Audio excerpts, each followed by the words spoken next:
telephone call လို့ရှိရင်ပြောလို့ရတယ်အသုံးနှုန်းဝေါ်ဟာရလေးတွေကိုသိပြီးပြီလားတူတူလေးလာကြည့်အောင် number 1တယောက်ယောက်ကို phone call ရဲဆိုရင် make a call ကိုသုံးလို့ရတယ်เนาะ for example I make a call to my mother I make a call to my friend ဆိုတော့ငါအမေစီဖုန်းခေါ်တယ်တငယ်ချင်းစီဖုန်းခေါ်တယ် number 2အနေနဲ့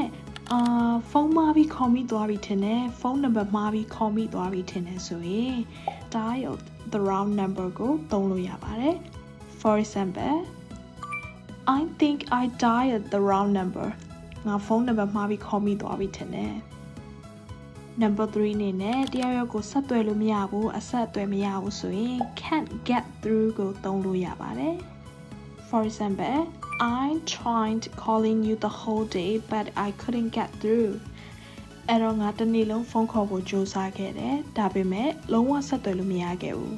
ဒီမှာဆက်သွယ်လို့ရတယ်ဆိုရင်တော့ get through ကိုသုံးလို့ရပါတယ်